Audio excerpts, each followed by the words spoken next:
Canada's comeback victory over Finland was more than a semifinal win. It was a statement about depth, adaptability, and tournament composure. What began as a tightly controlled Finnish performance slowly turned into a showcase of Canadian pressure hockey. This was not simply momentum shifting. It was structural dominance taking shape.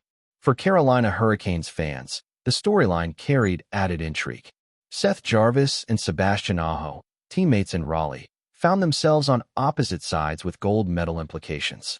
International tournaments rarely offer such direct contrasts between club chemistry and national rivalry. Friday's matchup did exactly that. Both teams arrived emotionally taxed after overtime victories earlier in the week.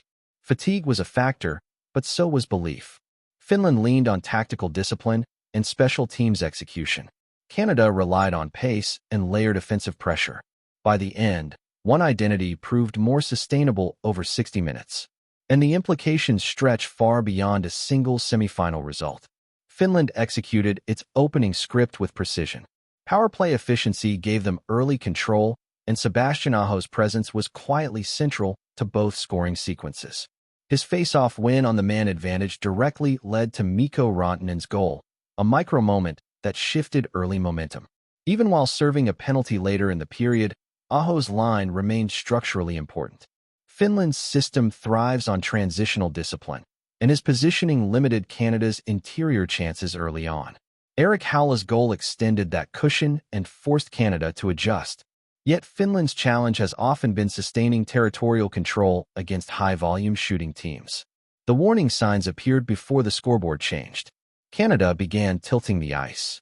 Aho nearly rewrote the narrative late in the third period with a slot opportunity that could have restored Finnish control. That moment, saved by Canada's goaltender, may ultimately define the emotional swing of the match. The turning point was not a single goal, but sustained territorial dominance. Canada outshot Finland 31-9 across the final two periods. That is not just pressure, that is exhaustion imposed on an opponent. Sam Reinhart's power play deflection reopened the contest. Shea Theodore's equalizer in the third period signaled something deeper. Finland was no longer dictating tempo. Canada had activated its blue line and widened offensive lanes. With the game tied late, the final power play became inevitable rather than surprising. Nathan MacKinnon's one-timer was the finishing stroke of a pattern that had been building shift after shift. When a team spends extended time defending, discipline erodes. Canada didn't just score more, they forced Finland into survival mode.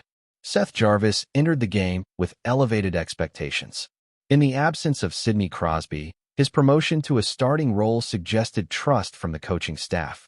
Yet his ice time gradually declined as the contest intensified. Finishing with under 9 minutes played, Jarvis became more of a tactical piece than a central driver. In tournament hockey, coaching decisions often tighten rotations in high-leverage situations. Veterans tend to absorb critical minutes. This does not diminish Jarvis' tournament impact overall. It highlights his evolving role within elite international competition.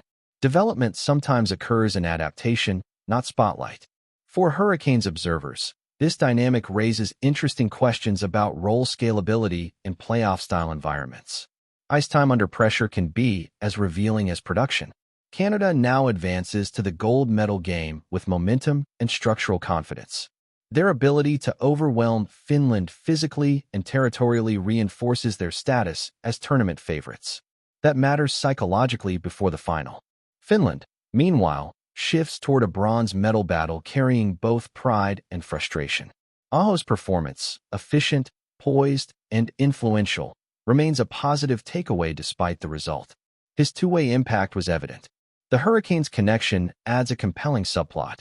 One player moves toward gold. The other pivots toward redemption. Both return to Carolina carrying international experience under playoff-level intensity. Sunday's final will determine medals. But Friday's semifinal revealed something deeper. Resilience travels well, and in tournament hockey, sustained pressure is often the truest currency.